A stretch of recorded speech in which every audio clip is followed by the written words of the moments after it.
Tipikal na sa Paskong Pinoy ang kaliwat kanang party. Abutan ng regalo, pagliliwaliw.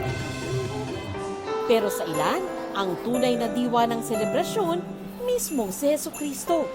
Pinakamahalaga po sa lahat yung pagsilang po nung nag-iisa pong si Jesus po. Yung Pasko po para sa akin is for family and for God. Sa Archdiocesan Shrine of Santo Niño sa Tondo, Maynila, marami ang nagpapabinyag tuwing papalapit ang Pasko. Tanda ng pagpapahalaga ng mga Pinoy sa Kapaskuhan.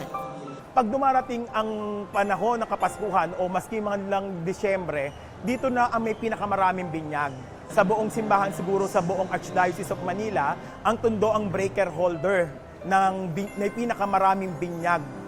May mga nagdarasal para magpasalamat. Masasabi ko lang po is, thank you po kasi nagiging provider siya sa amin araw-araw. Thank you for inspiring us na wag sumuko sa mga pagsubok. Meron ding nananalangin ng hiling. Pag nagpe-pray ka kay Papa Jesus, ano yung sinasabi mo? Sana po maging maligaya ang Pasko. Tsaka mga tao maging maligaya sa Pasko. Sabi ng ilan, kung makakausap nila si Jesus, may ilang bagay silang gustong sabihin at itanong. Isa po sa mga tanong ko sa kanya is kung paano niya po nagagawang tiisin at mahalin tayong mga tao.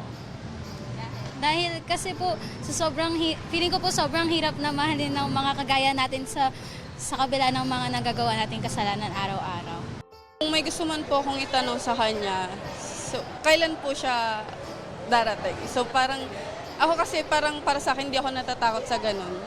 Would ask advice siguro, like how I can be a better person. Lahat tayo gusto talaga, walang ibang gustong sabihin kundi magpasalamat sa Panginoon. And pangalawa, siguro yung gusto ko itanong, ano yung Christmas gift mo para sa akin?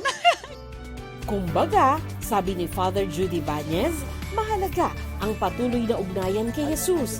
Masaya ka man o may pinapasang problema. Ang pagdarahop sa buhay, napakahirap. Pero ating pakatingnan at lagi nating iisipin na hindi tayo bibigyan ng Diyos ng mga mabibigat na problema kung hindi natin sila kayang susolusyonan. Para naman sa mga kabataang ito, hindi naman mahirap yan. Dahil Listen and He don't judge. para sa GMA Integrated News, Sandra Aguinaldo, nakatutok, 24 oras.